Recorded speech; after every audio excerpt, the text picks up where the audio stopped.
Hi Bookish elves, it's Tanya. Welcome back to my channel. I hope everyone is having a wonderful day, and in today's video I wanted to share with you my 7 best historical fiction books.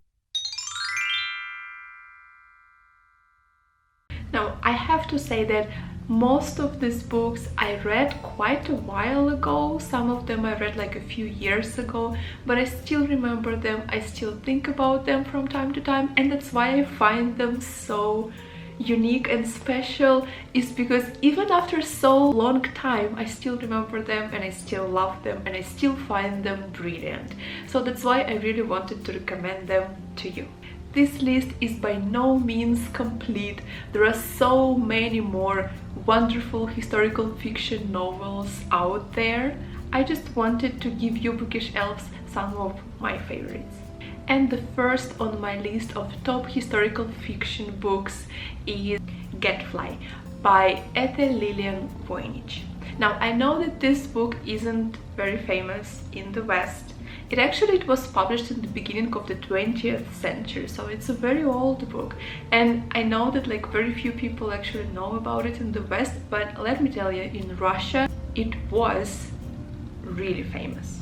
Even now, like, a lot of people know it, and just in a second you will understand why. So Gadfly is a story set in 1840s Italy under the dominance of Austria. It was a time of uprising and revolt. Our protagonist, Arthur, travels in Italy to study and to become a priest eventually, but he discovers radical ideas. He renounces Catholicism and he joins a youth revolutionary organization where he meets an absolutely brilliant woman, Gemma, and he falls in love with her. But don't get me wrong here, because this is not a story purely about love. It's not. It is actually a book about faith. It's a book about relationship between parents and children. It is also a love story, of course, it's a part of the book, but it also talks about revolution, and I think that now you can guess why it was so popular in Soviet Union. I mean revolution. Of course it was popular there. I absolutely adored this book. It has everything. It is extremely emotional, especially the ending. I didn't see that coming, but I cried like a baby. I couldn't stop. So if you like emotional books that like really make you feel, this one is for you. Like, definitely pick it up. But it also has so many other elements. It has this strong female character that everyone is always on the lookout for and everyone likes so much. It has a very dynamic protagonist, and it has relationships, different types of relationships, not just love, but also relationships between family members, like children and their parents. It also has relationships to religion and society and so many different things. I adored this book. I loved it so much. Actually, I need to read it because I read it like really long time ago and it was brilliant, and I read it in Russian, so now probably I need to try to read it in English because like it was written in English. So I would highly recommend this book to everybody. Next up on my list of must-read historical fiction is Forever by Pete Hamill. I read this book in the beginning of the year, and again I loved it, I adored it, I still love it, and I really want to find like a hardback copy of it because I need to have it in my library forever. It is brilliant. If you don't know Pete Hamill, he works as a journalist in New York, so he definitely knows his subject because this book is about New York. And also it is so beautifully written. I mean, English is not my first language, but even I appreciated like the beauty. It just, I don't know, it just was written very beautifully, and the story turned out to be absolutely brilliant too. So our protagonist, Cormac O'Connor, an Irish boy, arrives to New York. I will not tell you why, because I want you to find it out for yourself because it's like a substantial part of the book and I don't want to spoil it for you. But eventually he comes to New York and somehow, again, I'm not telling you how, he stays there forever. So this book definitely has like a magical element to it, but it's a very small element. It's just needed there to help the story to develop. It's magic, it's not a fantasy. I wouldn't call it a fantasy book.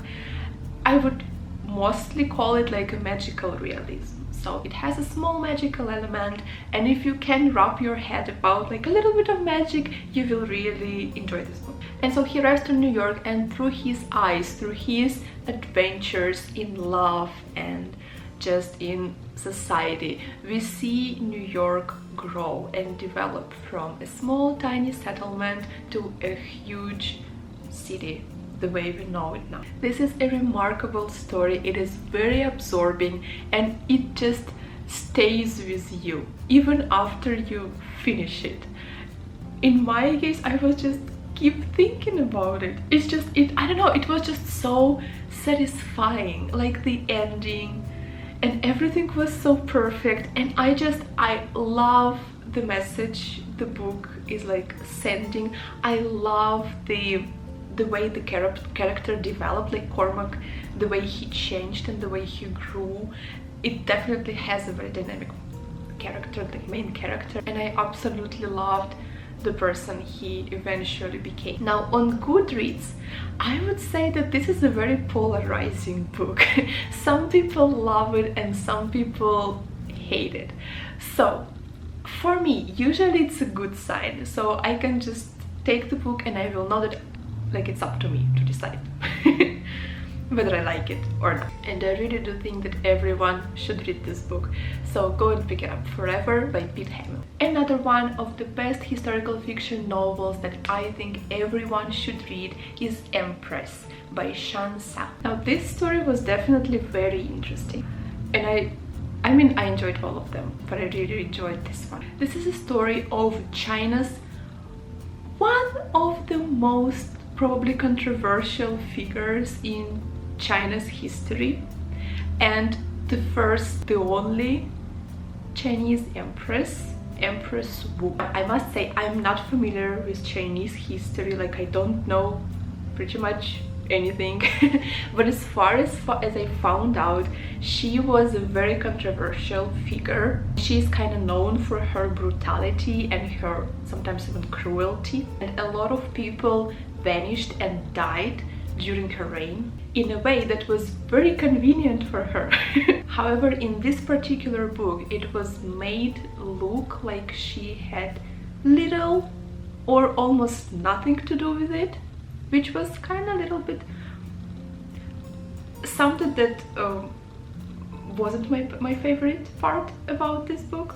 But apart from this, and sometimes too long descriptions of gowns and like official processions, I actually really enjoyed this book. Also, let me just tell you, because I just find it so funny, on the Goodreads, on the page of this book, there is a description, like, you know, of the book, synopsis of the book. So, and there is this like sentence statement which I found just so funny. Let me just read it for you. From the moment of her death to the present day, her name has been sullied, her story distorted, and her memories obliterated by men taking vengeance on a woman who dared become emperor. Like, isn't it like the most feminist reader oriented advertisement phrase like you have ever seen? I don't know, I don't know, maybe it's relevant, but I just found it so funny. I loved the court intrigues there, and I really enjoyed how cold-minded, how intelligent and shrewd, rational the main character, the Empress, was. I just loved reading like how her mind works and like what she's thinking about. I think I really like the way the author portrayed her, like this very intelligent woman. She did feel a bit cold and distant, especially at some point of the book. I was really surprised, but people are different, and I mean, she could possibly be that way, like why not? That didn't bother me too much. All in all, it was a fascinating read for me. Very, I would say, controversial. I gave it 4 out of 5 stars. It wasn't like a 5 feeling for me, but I enjoyed it. I thoroughly enjoyed it, really liked it. And also the writing style was very poetic. Like some people liked it on Goodreads, some people didn't. I personally enjoyed it. Next one is one of my all-time favorite historical fiction novels, and that is The Name of the Rose by Umberto Eco. So Umberto Eco, he is an Italian writer, and he is actually academic, and he studies Middle Ages. Now, Middle Ages is a period of time that fascinates me, like incredibly fascinates me, and I love reading books about European Middle Ages. It is a historical murder mystery set in an Italian monastery in the year 1327. However, the mystery plot isn't actually like the driving force of the book, so really don't expect it to be similar to Da Vinci Code. The Name of the Rose is so far from being a light read.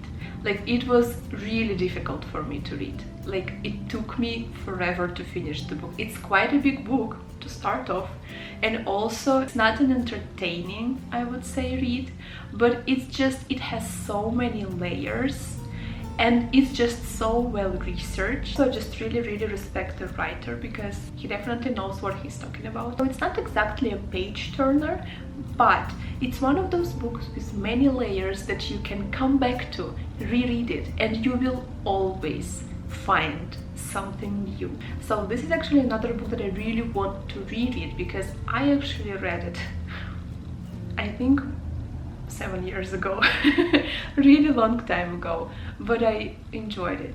It was difficult to read, but after I finished it, I was so proud of myself. I was so proud of myself. I had such a strong sense of accomplishment. It definitely was a very educational book, so recommend it to you, and you will be so proud once you finish it, I promise. But just don't expect it to be a easy read, because it's not. It's really hard. You have to work. You have to work to finish this book. I personally learned a lot about like monasteries and religion in the Middle Ages, and just the culture of like Italian Middle Age period. It was interesting, really. Like I just like the setting. I really enjoyed the setting of the book. So yeah, if you like Middle Ages, if you like history of Europe, go for it. Next up on my list of top historical fiction novels is The Boleyn Inheritance by Philippa Gregory. Now, this book was a page turner for me. Very interesting and also educational, because I don't know much about English history, and yeah, it was interesting to learn. The story is set in the court of Henry VIII Tudor, and it told from 3 perspectives. First being Anne of Cleves, who ran from her tiny country somewhere in Europe, hateful mother and abusive brother, to England to marry a king whose previous 3 wives are dead. Henry VIII instantly despises her because she was not pretty, she did not speak the language, she was not funny, she was nothing like he would like to. And eventually she just has to find a way to save her life without having any friends, without speaking the language or even understanding what people are talking around her.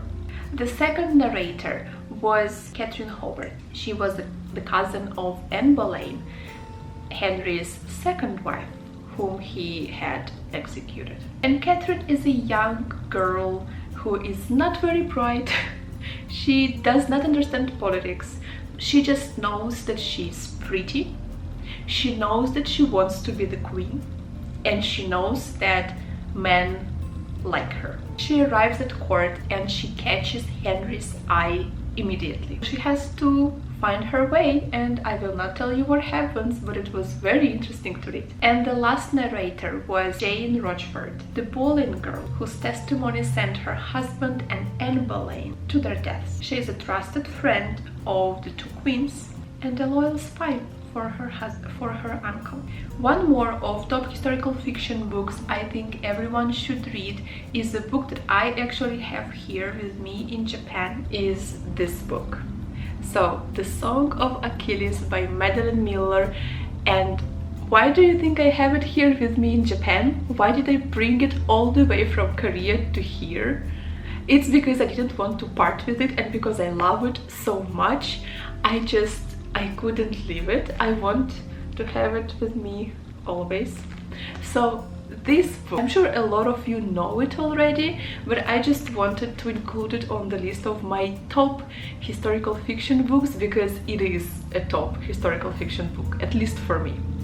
So, The Song of Achilles is a retelling of Homer's Iliad, and practically it is a retelling of a story of Achilles. It is retold from the eyes of Achilles' lover Patroclus, and it starts very early in their lives. It starts from them being kids and just meeting for the first time and being just friends, and then it just shows how their feelings developed into more, how it developed into love, and how they grew to become lovers. It was so beautiful, but also so heartbreaking, but at the ending, it was just kind of everything I could ask for.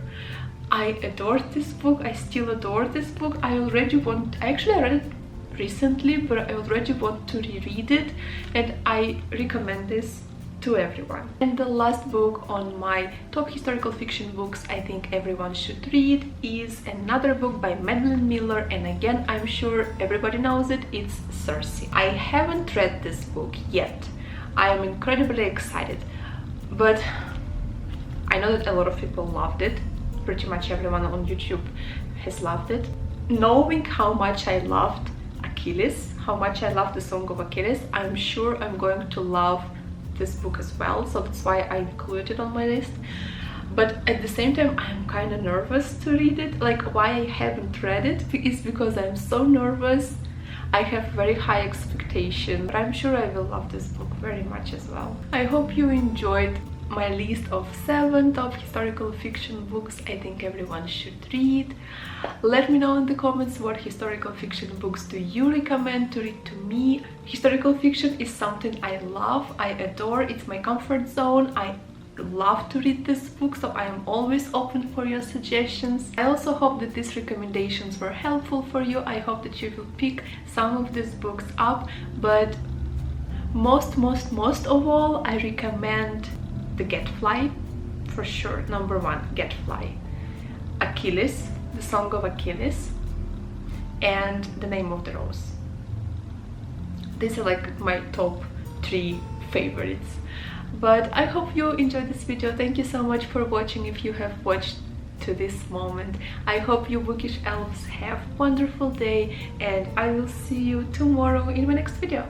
Thank you. Bye.